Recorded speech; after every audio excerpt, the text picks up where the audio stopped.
आज हम राजस्थान में धार्मिक विचारधारा इसके बारे में समझेंगे कि राजस्थान में धार्मिक विचारधारा का प्रचार प्रसार किस प्रकार से हुआ और राजस्थान में धार्मिक स्थिति क्या थी। जैसा कि अन्य राज्यों की भांति राजस्थान में भी भक्ति आंदोलन का प्रभाव दिखाई देता है और जब भारत में इस्लाम का प्रवेश हुआ तो इसका प्रभाव राजस्थान पे भी पड़ा और राजस्थान में जो प्रमुख केंद्र रहा वो था अजमेर। अजमेर से पूरे राजस्थान में एक तरह से इस्लाम का प्रचार प्रसार आरंभ देखने को मिलता है कि किस प्रकार से अजमेर के मंदिरों को तोड़ा गया और नई नई मस्जिदों का निर्माण किया गया और राजस्थान में लोक देवता हुए जैसे कि गोगा जी, तेजा जी, पाबू जी, तो इन्होंने संत पीपा और धन्ना इन्होंने अपने महत्वपूर्ण योगदान से लोगों में एक तरह से आशा का संदेश दिया कि निराश होने से कोई लाभ नहीं, ईश्वर पे विश्वास रखो, कर्म करते रहो। गोगा जी, तेजा जी और पाबू जी ये ऐसे महान संत हुए जिन्होंने गायों की रक्षा करते हुए अपने प्राणों की आहुति दी, प्राणों का बलिदान दिया और इनकी जहाँ पर इनका समाधि स्थल है वहाँ पर मेले का भी आयोजन बड़े पैमाने पर होता है और लोगों की धार्मिक आस्थाएं इनके प्रति अधिक है। तो इस प्रकार हम देखते हैं कि राजस्थान में किस प्रकार से धार्मिक जो विचारधारा, इस्लाम विचारधारा किस प्रकार से प्रचार प्रसार होता है और उसका क्या नेगेटिव प्रभाव पड़ता है। और सूफी संतों ने भी अपनी विचारधारा से हिंदू धर्म के लोगों को प्रभावित किया, क्योंकि हिंदू समाज जो जाति पात के आधार पर बटा हुआ था और इसमें जो चतुर्थ वर्ग के लोग थे वो एक तरह से समाज में उपेक्षित थे और इन उपेक्षित वर्ग के लोगों को इस्लाम धर्म के प्रचारकों ने यही समझाया कि तुम्हारा समाज में कोई स्थान नहीं, तुम्हें कोई सम्मान नहीं, तुम्हारी उपेक्षा की जाती है, मंदिरों में प्रवेश तुम्हारा वर्जित है, तो तुम्हें इस धर्म से क्या लाभ। जबकि और उन्होंने समानता का सिद्धांत अपनाकर हिंदुओं को अपने प्रभाव में लेते हुए उन्हें इस्लाम धर्म अपनाने पर बल दिया। कुछ जगह ये भी देखने को मिलता है कि धन का लालच दिया गया और कहीं कहीं पर लौह और रक्त मतलब तलवार के बल पर भी धर्म परिवर्तन कराया गया। तो इस प्रकार से राजस्थान में जो कायम खानी मुसलमान हैं वो भी पूर्व में राजपूत थे और उनको भी अपना धर्म परिवर्तन करना पड़ा। तो इस प्रकार से धीरे धीरे राजस्थान में भी इस्लाम धर्म का प्रचार प्रसार होता गया। तो इसी विषय को हम विस्तार से आज समझेंगे। तो जैसे कि हम किन बिंदुओं को समझेंगे। नंबर 1, राजस्थान में धार्मिक समन्वय, नए धार्मिक विचारों के प्रादुर्भाव के कारण और धार्मिक क्षेत्र में इस प्रकार के जो परिवर्तन हुए धार्मिक विचारों के, उसके निम्नलिखित कारण क्या थे, जिसमें मध्यकालीन भक्ति आंदोलन, राजस्थान में इस्लाम का प्रवेश, सूफी मत का प्रचार, समन्वयात्मक भावना का उद्भव, धार्मिक विचारों के अवरोध, धन्ना और संत पीपा, इन बिंदुओं को हम विस्तार से जानेंगे। पहले हम पृष्ठभूमि जानते हैं। राजस्थान के जनजीवन में धर्म का महत्व सदैव से रहा है और जैसा कि हमने पूर्व में भी जाना कि राजस्थान राजपूतों का स्थान, इसका पुराना नाम राजपूताना। यहाँ के राजपूत शासक धर्म की रक्षा के लिए अपने प्राणों का भी बलिदान कर देते थे और ऐसा वेदों में उल्लेख है कि क्षत्रियों को धर्म की रक्षा करते हुए अपने प्राणों की भी आहुति दे देनी चाहिए, क्योंकि उनकी उत्पत्ति ही इसके लिए हुई है कि वे धर्म की रक्षा करें। जैसा कि रामायण काल में राम ने अपने गुरुओं के धर्म की रक्षा की, जब वो हवन यज्ञ कर रहे थे तब उस समय उनके हवन यज्ञ में विघ्न बाधाएं उत्पन्न होती, तो राम और लक्ष्मण ने पहुंचकर वहाँ इन विघ्नाओं को दूर किया। तो इसी प्रकार से राजपूत परंपरा भी इसी का पालन कर रही है।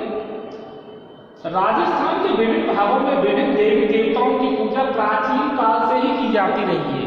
तो यहाँ पर 33 करोड़ देवताओं का उल्लेख देखने को मिलता है। तो उसमें जैसे प्रांतीय स्तर पर, क्षेत्रीय स्तर पर विभिन्न देवी देवताओं की मान्यता प्रचलित रही है और इनकी पूजा की जाती है। राजपूत शासकों की शक्ति पूजा में इतनी दृढ़ आस्था थी कि लगभग प्रत्येक शासक ने शक्ति को अपनी कुल देवी के रूप में स्वीकार किया। तो ये भी है, जैसे कि बीकानेर, उदयपुर, जैसलमेर और अजमेर। तो यहाँ पर राजपूत शासक में उन्होंने अपनी कुल देवी उनके पूजे जाने की देखने को मिलता है। जैसे कि लगभग प्रत्येक शासक ने शक्ति को अपनी कुल देवी के रूप में स्वीकार किया। जैसे बीकानेर राज परिवार की जो कुल देवी है कर्णी माता। कौन है? कर्णी माता। बीकानेर राज परिवार की जो कुल देवी है कर्णी माता। जोधपुर में राज परिवार की कुल देवी है नागड़े चीजी। नागड़े चीजी ये है जोधपुर राज परिवार की कुल देवी। इसके बाद मेवाड़ में बाण माता। मेवाड़ की कुल देवी कौन सी है? बाण माता, ध्यान रखें। आमेर में कुल देवी है अन्नपूर्णा। आमेर में अन्नपूर्णा। और जैसलमेर में सांगिया जी को कुल देवी स्वीकार किया गया है। तो हमने देखा बीकानेर में कर्णी माता, जोधपुर में नागड़े चीजी, मेवाड़ में बाण माता और आमेर में अन्नपूर्णा और जैसलमेर में सांगिया जी को कुल देवी स्वीकार किया गया था। इसके अतिरिक्त अन्य देवी देवताओं की पूजा प्रचलित थी। अब देखें राजस्थान में धार्मिक समन्वय। समन्वय का मतलब होता है आपसी मेलजोल, एक तरह से कॉम्बिनेशन। तो किस प्रकार से धार्मिक कॉम्बिनेशन, हमारा रिलीजियस कॉम्बिनेशन इन राजस्थान में दिखाई देता है उसको समझेंगे। राजस्थान के धार्मिक जीवन में विभिन्न धार्मिक संप्रदायों के होते हुए भी यहाँ धार्मिक समन्वय की प्रवृत्ति थी। मतलब अलग अलग संप्रदाय के लोग भी हैं, फिर भी उनमें आपस में कॉम्बिनेशन है। ब्रह्मा, विष्णु और शिव की संयुक्त प्रतिमाएं इस धार्मिक समन्वय की प्रवृत्ति का श्रेष्ठ उदाहरण है। तो यहाँ ब्रह्मा, विष्णु और शिव की संयुक्त प्रतिमाएं स्थापित है, जो एक समन्वयात्मक दृष्टिकोण को प्रदर्शित करती हैं। यानी शैव धर्म और वैष्णव धर्म की संयुक्त रूप से प्रतिमाएं स्थापित की गई। राजस्थान में अनेक स्थानों पर पंचायतन राजस्थान में अनेक स्थानों पर पंचायतन मंदिर के मुख्य देवता की प्रतिमा तो गर्भगृह में प्रतिष्ठित है और प्रदक्षिणा पथ में चारों ओर अन्य देवी देवताओं की मूर्तियां स्थापित की गई हैं। पुष्कर जो मूलतः ब्रह्मा की यज्ञ भूमि मानी जाती है। तो पुष्कर जो राजस्थान में यहाँ पर मेला भी लगता है और पुष्कर जो भूमि है वो ब्रह्मा की यज्ञ भूमि मानी गई है और ब्रह्मा का एक बड़ा मंदिर भी है। तो ये भी एक समन्वयात्मक दृष्टिकोण को प्रस्तुत करता है। मेवाड़ के सिसोदिया वंशी शासक एक लिंग जी के परम भक्त होते हुए भी अन्य देवी देवताओं की प्रति आस्था रखते थे। यानी सिसोदिया वंश, राणा प्रताप इसमें हुए मेवाड़, तो वो एक लिंग जी के परम भक्त होते हुए भी वो अन्य देवी देवताओं को उपासना करते थे, जो एक समन्वयात्मक दृष्टिकोण का घोतक है। मारवाड़ के महाराजा विजय सिंह के काल में वल्लभ संप्रदाय को अधिक प्रोत्साहन मिला, लेकिन लोक पूजा अर्चना भी करते थे। तो वल्लभ संप्रदाय के अलावा अन्य देवी देवताओं की उपासना की जाती थी। राजस्थान में मुसलमानों के प्रवेश करते ही धार्मिक वातावरण में उथल पुथल पैदा हो गई। अब जब भारत में राजपूत राजा विदेशी आक्रमणकारियों यानी तुर्कों को, अरबों को रोकने में असफल रहे, तो उनका सीधा उद्देश्य यही था कि जिहाद का नारा देते हुए इस्लाम धर्म का प्रचार प्रसार करना, धन लूटना, मंदिरों को ध्वस्त करना। तो इस प्रकार जब राजस्थान में भी पृथ्वीराज तृतीय की पराजय होती है उत्तरायण के मैदान में, तो यहाँ पर भी धार्मिक वातावरण उथल पुथल मच जाती है, क्योंकि तलवार के बल पर अब लोगों को मारा काटा जाने लगा, मंदिरों को तोड़ा जाने लगा, जिसके कारण लोगों में भय व्याप्त हो गया और एक नया वातावरण तैयार हुआ कि करें तो क्या करें और किसके पास जाएं, क्योंकि अब उनकी फरियाद सुनने वाला कोई नहीं था। सबसे अच्छा उदाहरण हमें सोमनाथ का मंदिर का मिलता है, जहाँ पर सभी भक्त मंदिर परिसर को छोड़कर चले जाते हैं, सिर्फ पुजारी रह जाता है और वो शिवलिंग से लिपट जाता है और उसको शिवलिंग के साथ ही उसको उसको मार दिया जाता है और इस प्रकार और अपार धन संपदा सोमनाथ मंदिर से लूटी जाती है। ऐसा ही वातावरण राजस्थान के मंदिरों में भी देखने को मिलने लगा और लोगों में भय व्याप्त हो गया। धार्मिक वातावरण उथल-पुथल मच गई। अजमेर को अपना केंद्र बनाकर मुसलमान राजस्थान के विभिन्न भागों में फैलने लगे। अब अजमेर पृथ्वीराज तृतीय का केंद्र बिंदु, वहां पर शासन कर रहे थे। तो इस प्रकार से अजमेर से उन्होंने अपना एक तरह से सेंटर पॉइंट बनाकर इस्लाम धर्म का प्रचार प्रसार राजस्थान में करना प्रारंभ कर दिया। इसके बाद देखें नए धार्मिक विचारों के प्रादुर्भाव के कारण राजस्थान में इस्लाम के प्रवेश के समय यहाँ की सामाजिक स्थिति बड़ी शोचनीय थी। अब यहाँ समझने वाली बात है कि सामाजिक स्थिति शोचनीय किन आधारों पे थी, तो यहाँ पे तात्पर्य है धार्मिक आधारों पर। आर्थिक और राजनीतिक आधार तो शोचनीय थे ही, लेकिन समाज की स्थिति का जो शोचनीय आधार है वो धार्मिक है अधिक। इस समय हिंदू समाज अनेक जातियों और उपजातियों में बढ़ चुका था। निम्न और अछूत समझे जाने वाली जातियों को उच्च समझे जाने वाले समाज की सेवा करनी पड़ती थी। तो ये आज भी देखने को मिलता है हमारे ग्रामीण परिवेश में कि जो चतुर्थ वर्ग के लोग हैं वो आज भी उच्च वर्ग के लोगों की सेवा पाने में लगे रहते हैं। और लेकिन पहले से बहुत अधिक परिवर्तन आया है।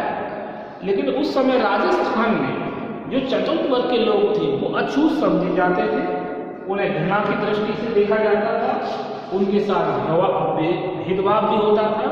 तो इस प्रकार से उन्हें उनके हिस्से में क्या आती थी, सिर्फ घृणा, जिसके कारण वो भी इस वर्ग के लोग भी समझते थे कि हमारा इस हिंदू धर्म में पैदा होना ही एक तरह का अभिशाप बना हुआ है।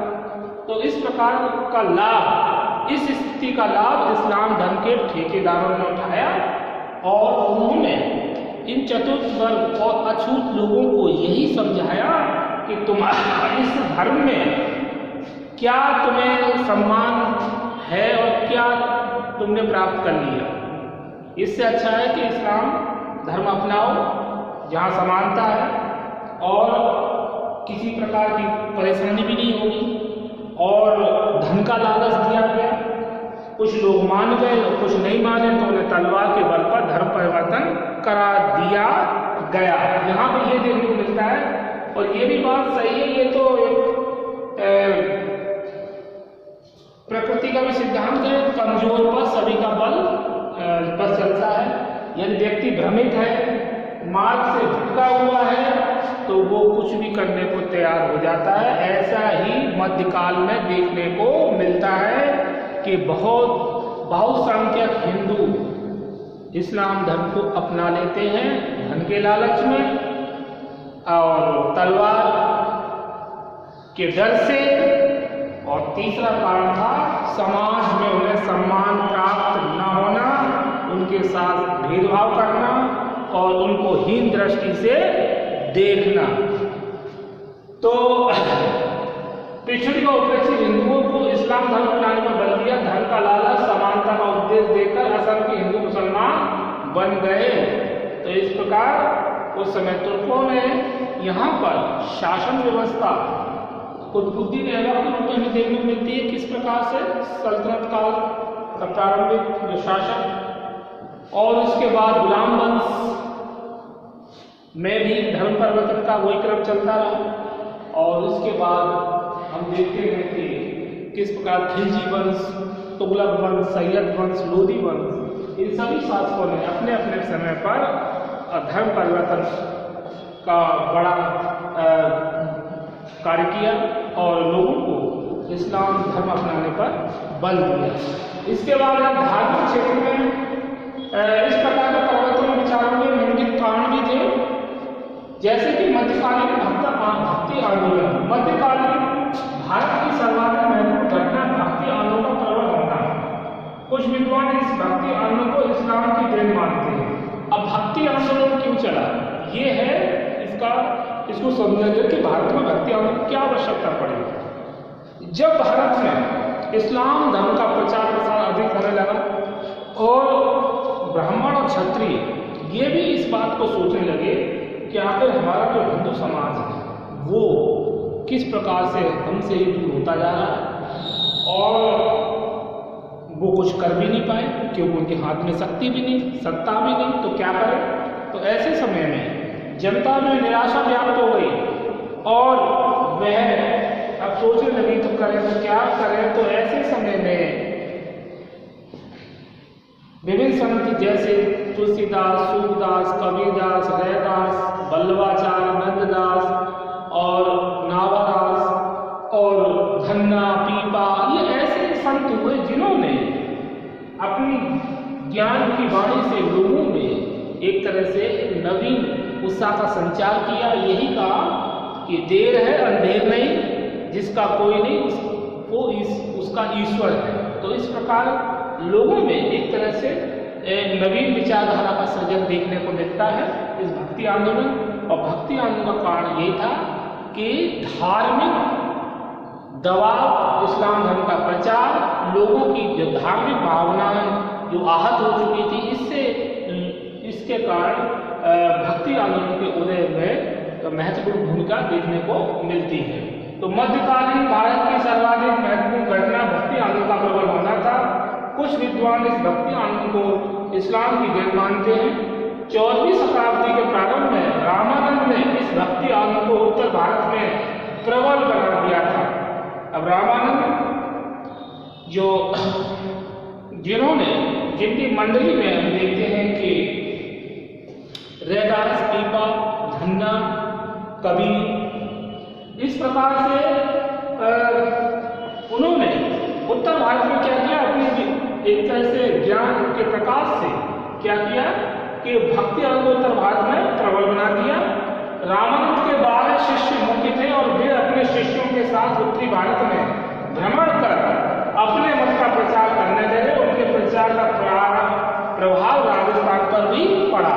तो राजस्थान यहाँ पर बहुसंख्यक हिंदू, क्योंकि राजपूतों का स्थान, तो यहाँ पर भी संत पीपा और धन्ना और मीराबाई का भी विशेष प्रभाव देखने को मिलता है। इसके बाद राजस्थान में इस्लाम का प्रवेश। अब राजस्थान में इस्लाम का प्रवेश 12वीं शताब्दी में इस्लाम का प्रवेश तो वहीं से शुरू हो गया था जब यहाँ पर अरबों और तुर्कों के प्रारंभिक आक्रमण हुए, तो वहाँ वहीं से। लेकिन 12वीं शताब्दी में तुर्कों द्वारा अजमेर विजय के बाद तो निर्बाध रूप से इस्लाम का प्रचार होने लगा। यानी कोई रोकने वाला नहीं था कि धर्म परिवर्तन को किस प्रकार से रोका जाए। और दूसरा उसके सपोर्ट कर रही थी भारत की सामाजिक स्थितियाँ, जाति पात, छुआछूत, भेदभाव, ये उसको और बड़ा उसमें आग का घी का काम कर रही थी, क्योंकि समाज में लोग उपेक्षित थे तो उनको जैसा कहा जाता था वो वैसा ही करने को तैयार हो जाते थे, क्योंकि उनका कोई मालिक नहीं। क्यों?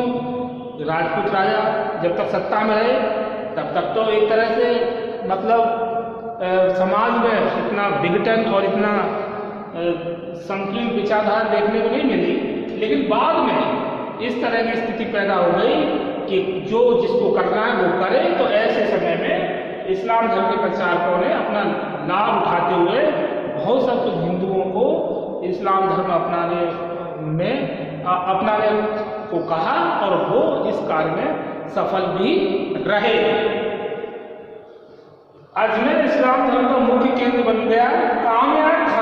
कायम खानी मुसलमान मूलतः राजपूत जाति के थे। ऐसे निराशा वातावरण में संतों ने आशा जगाई। तो राजस्थान में इस्लाम का प्रवेश देखने को मिलता है। इसमें संतों ने जो निराश लोग थे उनमें आशा का संचार किया।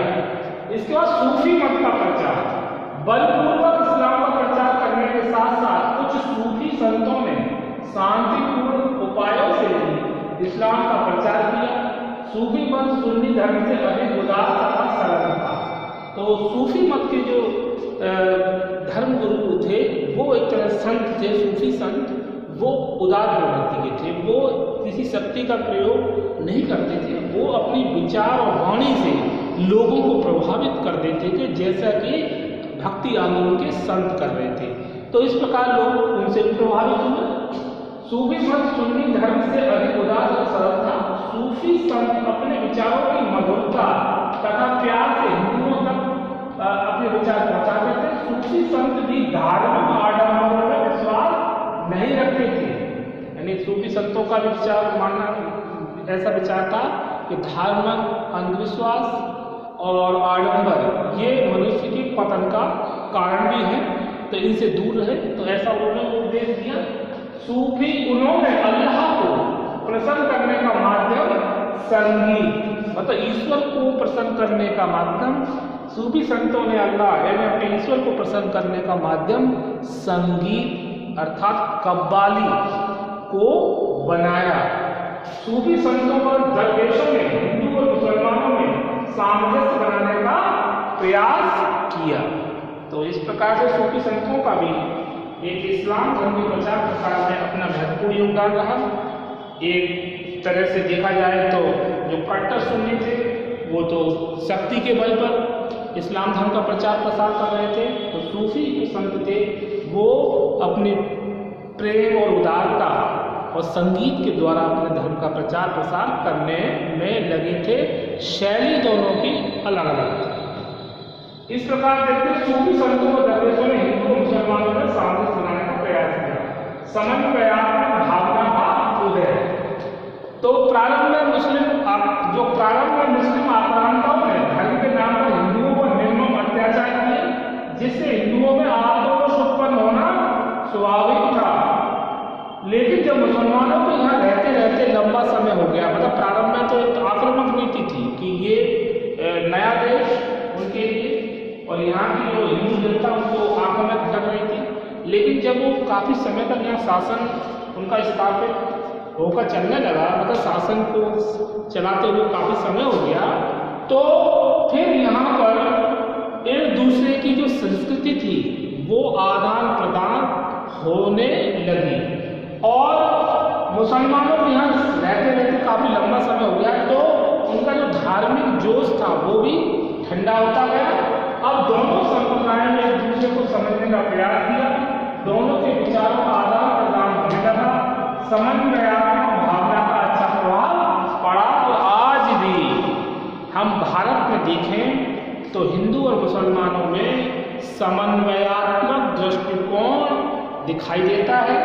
और अधिकतर अब मुस्लिम राष्ट्र जो मुस्लिम जहाँ से धर्म का ही उदय हुआ उन देशों में भी धार्मिक उन्माद और धार्मिक उन्माद अब नहीं दिखाई देता है और अब समझ में आता है दृष्टिकोण का वातावरण क्या है। विश्व में कुछ देशों को अगर छोड़ दें जहाँ पर अभी भी एक तरह से धर्म को आतंकित रूप दे रखा है, वहाँ उन देशों को छोड़ दिया है, तो विश्व में भारत एक ऐसा देश है जिसमें हिंदू मुस्लिम समन्वयात्मक दृष्टिकोण सबसे अच्छा उदाहरण है, जहाँ पर हिंदू मुसलमान कंधे से कंधा मिलाकर आपसी भाईचारे के साथ रहना पसंद करते हैं, क्योंकि इतने लंबे समय के अवधि के दौरान वो एक दूसरे की विचारधारा को समझने लगे हैं। और बहुत से ऐसे मुस्लिम देश हैं जो एक दूसरे को सम्मान देते हैं एक दूसरे धर्म के, और विचारों में परिवर्तन देखने को मिलता है। ये भी कहा जा सकता है कि विज्ञान का विकास होने का परिणाम या शिक्षा और संस्कृति के परिवर्तन का परिणाम भी माना जा सकता है इसको। इसके बाद है धार्मिक विचारों के अग्रदूत। इस्लाम के प्रभाव को रोकने हेतु जिन लोगों ने नैतिक जीवन बिताकर त्याग और बलिदान का आदर्श प्रस्तुत किया, उनकी लोक देवता के रूप में पूजा की जाने लगी। तो इस्लाम के प्रभाव को रोकने के लिए जिन लोगों ने नैतिक जीवन बिताकर त्याग और बलिदान का जो आदर्श प्रस्तुत किया, उनकी लोक देवता के रूप में पूजा की जाने लगी, जिसमें गोगा जी, तेजा जी, पाबू जी का नाम प्रमुख रूप से आता है।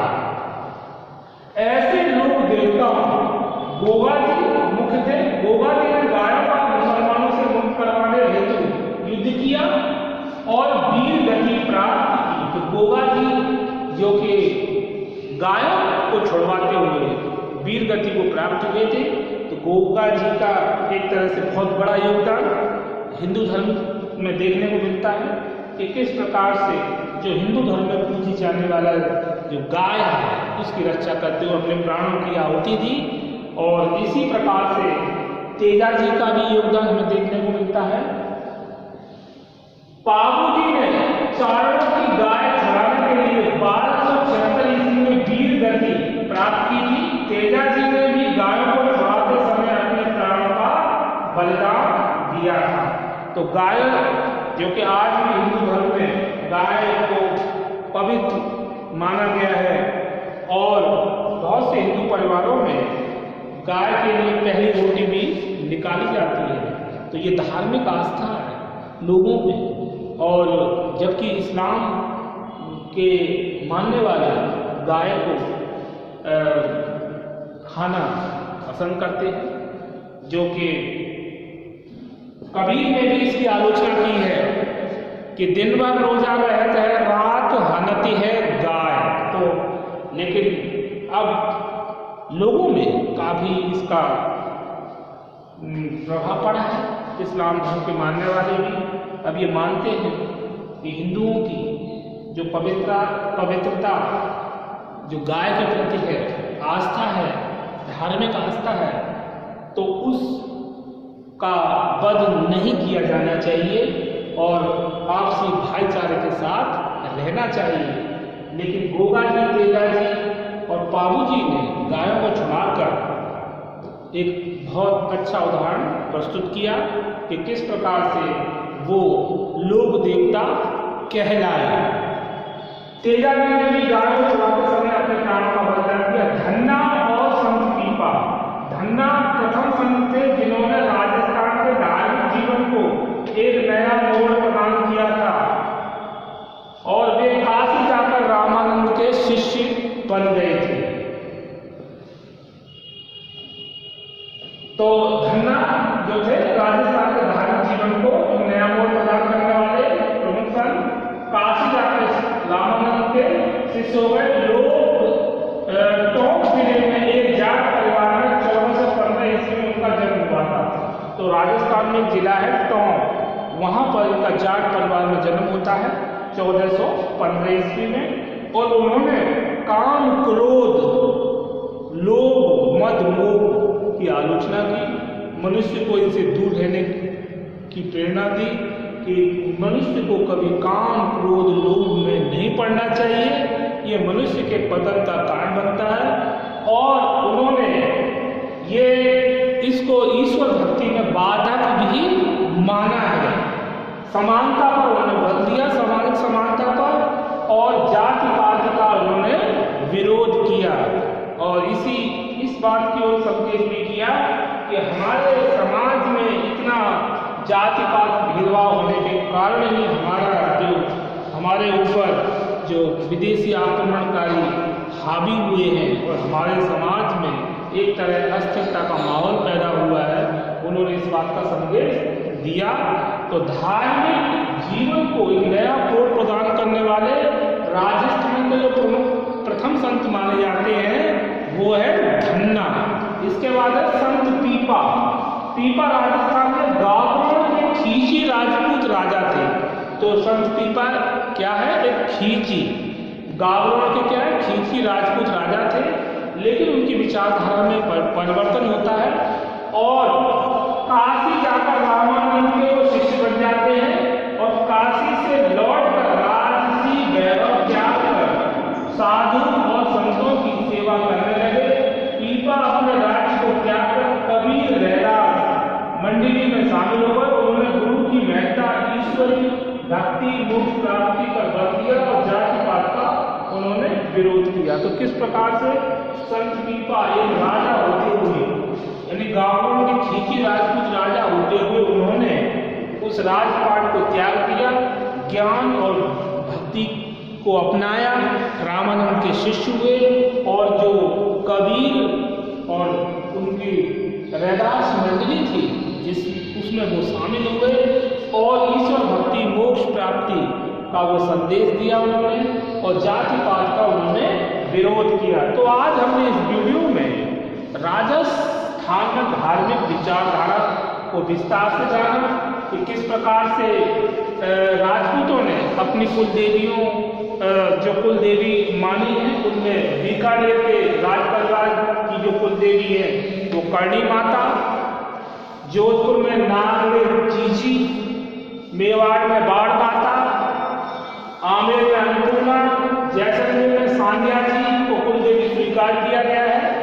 इसके बाद राजस्थान में धार्मिक समन्वय देखने को मिलता है क्योंकि यहाँ विभिन्न देवी देवताओं की उपासना देखने को मिलती है, जैसे ब्रह्मा, विष्णु, महेश की संयुक्त मूर्तियाँ स्थापित। इसके अतिरिक्त पुष्कर में मंदिर और यहाँ पर सिसोदिया जो घराना है राज परिवार, वो एक लिंग के परम भक्त होते हुए भी वो अन्य देवी देवताओं के प्रति उनकी आस्था देखने मिलती है। तो मतलब लोगों में ये फाउंडेशन नहीं है कि वो एक देवी देवता को पूजें। यहाँ पर राजस्थान में संज्ञानात्मक दृष्टिकोण देखने को मिलता है। लेकिन जब धार्मिक वातावरण उथल पुथल जब होती है, जब भारत में मुसलमानों का प्रवेश, यानी राजस्थान में मुसलमानों का प्रवेश होता है, इसका नए धार्मिक विचारधारा के कारण, क्योंकि ये भारत में जाति व्यवस्था और अछूत समझे जाने वाली चतुर्थ जाति, उसके साथ भेदभाव, ये इनकी इस स्थिति का लाभ इस्लाम धर्म प्रसारकों ने उठाया था। और धार्मिक क्षेत्र में परिवर्तन क्यों आया? क्योंकि मध्यकालीन भक्ति आंदोलन का उदय होने का कारण ये था कि लोगों में धार्मिक असंतोष व्याप्त था। वो करें तो क्या करें? राजस्थान में इस्लाम का प्रवेश होता 12वीं शताब्दी में तुर्कों और अजमेर विजय के बाद, तो निर्बाध रूप से इस्लाम का प्रचार प्रसार होने लगा और अनेक मंदिरों को गिराया गया। तो इसके बाद सूफी मत का प्रचार, तो सूफी संतों ने अपनी मधुर उदारवाणी व संगीत के माध्यम से हिंदुओं को प्रभावित किया और बहुत सारे असंख्य हिंदू उनके प्रभाव में आकर इस्लाम धर्म को स्वीकार कर लेते हैं। समन्वयात्मक भावना का उदय, और इस प्रकार समन्वयात्मक भावना का उदय तो बाद में काफ़ी समय बाद देखने को मिला, क्योंकि जब हिंदू मुसलमान साथ साथ रहते हुए एक दूसरे की विचारधारा को समझने लगे और शासक भी जो हुए थे, जैसे मुगल काल हमें देखने को मिलता है। मुगल काल में अधिकतर सम्राट यही प्रयास करते रहे कि अब कॉम्बिनेशन बनाया जाए औरंगजेब को छोड़कर, और ताकि असंख्यक हिंदुओं के दिल को जीता जा सके। तो इस प्रकार से उन्होंने अपना थोड़ा दृष्टिकोण बदला, पूर्ण रूप से नहीं बदला। अत्याचार तो होते रहे, मंदिरों को तोड़ा जाता रहा, लेकिन यह भी संदेश दिया जाता रहा कि हम प्रजावत्सल सम्राट है, पर ऐसा था नहीं उस समय। धार्मिक विचार के अग्र रूप में हम देखते हैं कि गायों की रक्षा करते हुए गोगा जी, तेजा जी और पाबू जी अपने प्राणों की आहुति देते हैं और एक जनता जो अपने जन साधारण के सम्मुख एक आदर्श प्रस्तुत करते हैं और उनकी आज भी पूजा होती है। धन्ना ये राजस्थान के प्रथम संत जिन्होंने धार्मिक जीवन में नया मोड़ प्रदान किया, और संत पीपा जो कि गावरोड़ के खींची राजपूत राजा थे, जो राजपाट त्याग कर रामानुज के शिष्य बन जाते हैं, काशी पहुंचते हैं और फिर इसके बाद ये ईश्वर आराधना में लीन रहते हैं, जाति पात का विरोध करते हैं, मोक्ष की प्राप्ति पर बल देते हैं और लोगों को एक नया संदेश देते हैं। तो आज हमने इस वीडियो में विस्तार से राजस्थान में धार्मिक विचारधारा को जाना। अब इसके आगे हम नेक्स्ट वीडियो में और अधिक जानकारी प्राप्त करेंगे। आज बस इतना ही। ओके।